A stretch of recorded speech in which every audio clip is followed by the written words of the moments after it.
का पेड़ उत्पन्न हुआ। तो पहले भगवान विष्णु का ध्यान कीजिए जी। ओम ओम नमो नमो भगवते वासुदेवाय वासुदेवाय। अब भगवान विष्णु का ध्यान कराने जा रहे हैं। शांताकारम भुजग सन्नम, मतलब सब लोग आंख बंद करके केवल ध्यान देंगे। शांताकारम भुजग शयनम पद्मनाभम सुरेशम विश्वाधारम गगन सदृशम मेघवर्ष शुभांगम लक्ष्मीकांतम कमलनयनम योग विद्यान गम्यम वंदे विष्णु भवैरम सर्वलोकैकनाथम। शांत एवं सौमूर्ति वाले, शेष नाग पर शयन करने वाले, नाभि में कमल को धारण करने वाले, सब देवताओं के ईश्वर, समग्र विश्व के आधार, आकाश के समान निराकार एवं सर्वव्यापी स्वरूप वाले, मेघ के समान वर वाले, शुभ अंगों वाले, लक्ष्मी के पति, कमल के समान सुंदर आंखों वाले, योगियों द्वारा ध्यान किए जाने पर प्राप्त होने वाले, संसार के सब भय को हरने वाले, सब लोगों के एकमात्र अधिपति ऐसे भगवान विष्णु को मैं प्रणाम करता हूँ। हरि ओम हरि ओम हरि ओम हरि ओम हरि ओम हरि ओम। अब एकादशी कथा सुनने के पहले आज एकादशी के दिन विष्णु सहस्त्र नाम स्तोत्र का पाठ पढ़ने का बहुत बड़ा पुण्य है। लेकिन विष्णु भगवान का 1000 नाम लेने में टाइम लगेगा, तो उसके लिए भगवान भोलेनाथ ने बहुत छोटा सा फार्मूला दे दिया। इसी को अगर आप बोल देंगे तो विष्णु सहस्त्र नाम के पाठ के बराबर पुण्य है।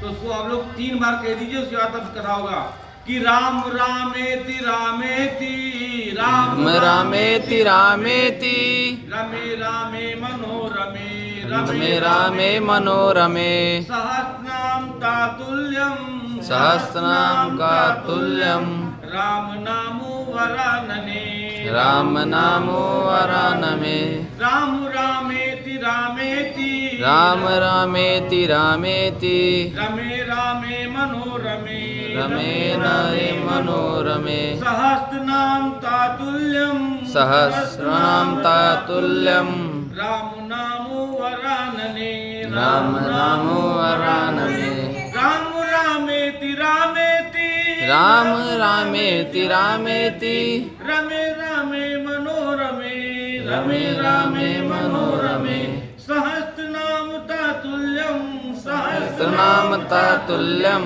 राम नामो वरानने राम नामो वरानने। एकादशी के दिन इस एक श्लोक का उच्चारण करने से भगवान विष्णु के 1000 पवित्र नामों को अर्थात विष्णु सहस्त्र नाम स्तोत्र का पाठ करने का फल प्राप्त होता है। आप लोगों ने आसानी से विष्णु सहस्त्र नाम स्तोत्र का पाठ का फल प्राप्त कर लिया। हरि ओम हरि ओम हरि ओम हरि ओम हरि ओम। अब कथा सुनिए। आज है आमलकी एकादशी। कौन सा एकादशी है? आमलकी एकादशी। आज आंवले का पूजन किया जाता है, आंवला का परिक्रमा किया जाता है। तो अब भगवान क्या कहते हैं, भगवान श्री कृष्ण से युधिष्ठिर पूछते हैं कि हे श्री कृष्ण, मुझे फाल्गुन मास के शुक्ल पक्ष की कौन सी एकादशी होती है, कृपया उसका महात्म्य बताएं। अब भगवान श्री कृष्ण कहते हैं, हे महाभाग धननंदन, फाल्गुन मास के शुक्ल पक्ष की एकादशी का नाम आमलकी है। इसका पवित्र व्रत विष्णु लोक की प्राप्त कराने वाला है। राजा मानधाता ने भी महात्मा वशिष्ठ से इसी प्रकार का प्रश्न पूछा था, जिसके जवाब में वशिष्ठ जी ने जो कहा था उसको सुनिए। हे महाभाग, भगवान विष्णु के थूकने पर उनके मुख से चंद्रमा के समान कांतिमान एक बिंदु पृथ्वी पर प्रकट होकर गिरा। उसी से आंवले का महान वृक्ष उत्पन्न हुआ, जो सभी वृक्षों का आदिभूत कहलाता है। इसी समय प्रजा की सृष्टि करने के लिए भगवान ने ब्रह्मा जी को उत्पन्न किया, और ब्रह्मा जी ने देवता, दानव, गंधर्व, यक्ष, राक्षस, नाग तथा निर्मल अंतःकरण करने वाले महर्षियों को जन्म दिया। उनमें से देवता और ऋषि उस स्थान पर आए जहाँ विष्णु प्रिय आमलक का वृक्ष था, अर्थात जहाँ आंवले का वृक्ष था। महाभाग, उसे देखकर देवताओं को बड़ा विस्मय हुआ, क्योंकि उस वृक्ष के बारे में वे नहीं जानते थे कि वो किस चीज का वृक्ष है। उन्हें इस प्रकार विस्मित देखकर आमलक का वृक्ष है, जो विष्णु भगवान को बहुत ही प्रिय है। इसके स्मरण मात्र से गोदान का फल मिलता है। स्पर्श करने से इससे दुगना और फल भक्षण करने से तिगुना फल पुण्य प्राप्त होता है। ये सब पाप को हरने वाला वैष्णव वृक्ष है। आंवले को वैष्णव वृक्ष भी कहा जाता है।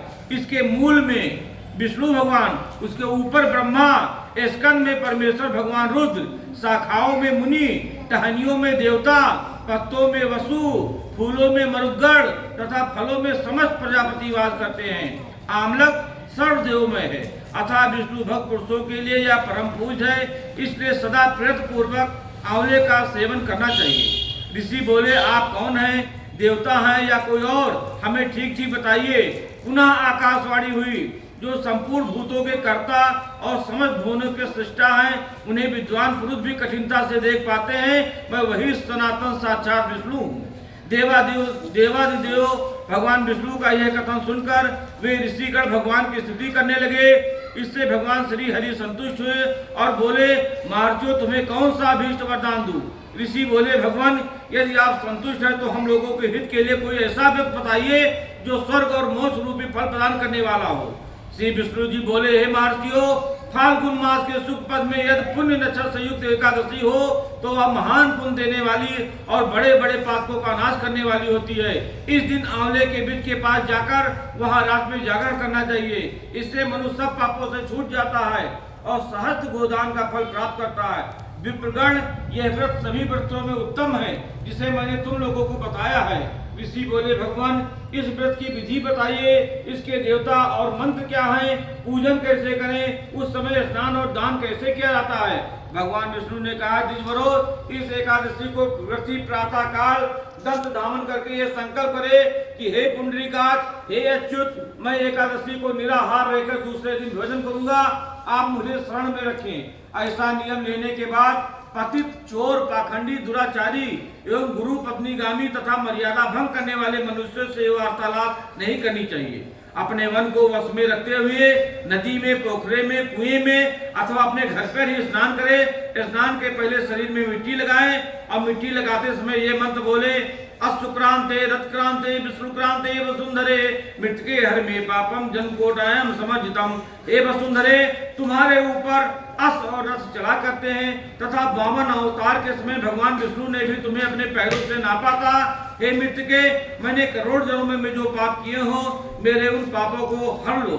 स्नान का मंत्र, तम माता सर्वभूतानां जीवनम तत्वरक्षकम स्वदेव ज्योतिर्विजयम जातीनां रसानां पतये नमः। स्नातो अहम सर्वतीर्थेषु हृदस्पर्शवर्णश्च नदीं देव खातेषु इदं स्नानं तुम्हें भवेत्। जल की अधिष्ठात्री देवी माता, तुम संपूर्ण भूतों के लिए जीवन हो, वही जीवन जो स्वदेवजत और उद्भिद जात के जीवों का भी रक्षक है। तुम रसों की स्वामिनी हो, तुम्हें नमस्कार है। आज मैं संपूर्ण तीर्थों, कुंडों, झरनों, नदियों और देव संबंधी सरोवरों में स्नान कर चुका हूँ। मेरा यह स्नान उस सभी स्नानों का फल देने वाला हो। विद्वान पुरुष को चाहिए कि वह परशुराम जी की सोने की प्रतिमा बनवाए। प्रतिमा अपनी शक्ति और धन के अनुसार या एक या आधे माह से स्वर्ण की होनी चाहिए। स्नान के पश्चात घर आकर पूजा और हवन करें। इसके बाद सब प्रकार की सामग्री लेकर आंवले के वृक्ष के पास जाएं। वहां वृक्ष के चारों ओर की जमीन झाड़ बुहार लीप पोत कर शुद्ध करें। शुद्ध की हुई भूमि में मंत्र पाठ पूर्वक जल से भरे हुए नवीन कलश की स्थापना करें। कलश में पंचरत्न और दिव्य गंध आज छोड़ दें। श्वेत चंदन से उसका लेपन करें। उसके कंठ में फूल की माला पहनाएं। सब प्रकार के धूप की सुगंध फैलाएं। जलते हुए दीपों की श्रेणी सजा कर रखें। तात्पर्य यह है कि सब ओर से सुंदर और मनोहर दृश्य उपस्थित करें।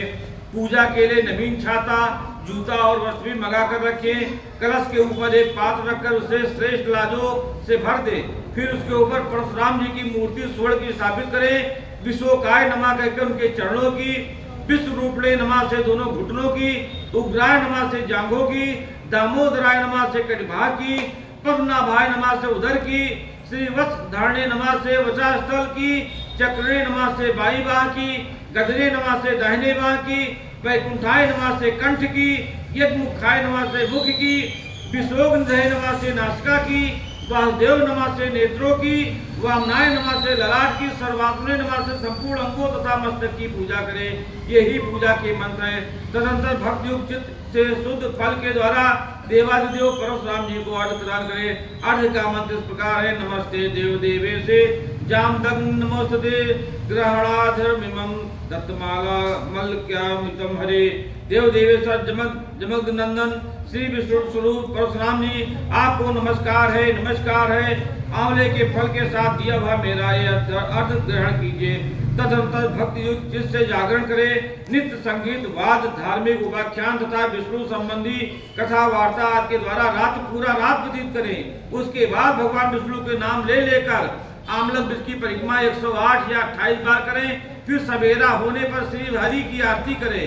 ब्राह्मण की पूजा करके वहां की सब सामग्री उसे निवेदित कर दें। परशुराम जी का कलश, 2 वस्त्र, जूता आदि सभी वस्तुएं दान कर दें और ये भावना करें परशुराम जी के स्वरूप में भगवान विष्णु मुझ पर प्रसन्न हो। तत्पश्चात आमला का स्पर्श करके उसकी प्रतिष्ठा करें और स्नान करने के बाद विधि पूर्वक ब्राह्मणों को भोजन कराएं। तदंतर कुटुंबियों के साथ बैठकर स्वयं भी भोजन करें। संपूर्ण तीर्थों के सेवन से जो पुण्य प्राप्त होता है तथा सब प्रकार के दान देने से जो फल मिलता है वो सब उपयुक्त विधि के पालन से सुलभ होता है। समस्त यज्ञों की अपेक्षा भी अधिक फल मिलता है, इसमें तनिक भी संदेह नहीं है। ये व्रत सब व्रतों में उत्तम है। वशिष्ठ जी कहते हैं, महाराज इतना कहकर देव देवेश्वर भगवान विष्णु वहीं अंतर्ध्यान हो गए। तत्पश्चात उन समस्त महर्षियों ने व्रत का संपूर्ण रूप से पालन किया।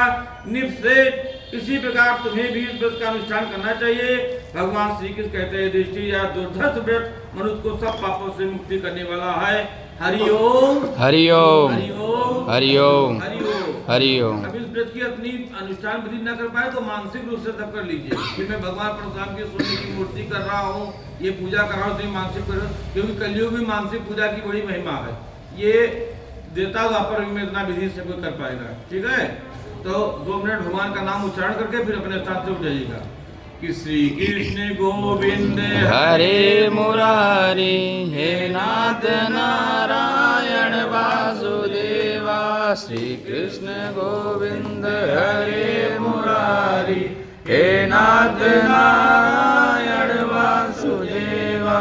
हे नाथ नारायण वासुदेवा, हे नाथ नारायण वासुदेवा। हे नाथ नारायण वासुदेवा, हे नाथ नारायण वासुदेवा। श्री कृष्ण गोविंद हरे मुरारी, हे नाथ नारायण वासुदेवा। तुमात स्वामी सखा हमारे, हे नाथ नारायण वासुदेवा। हे नाथ नारायण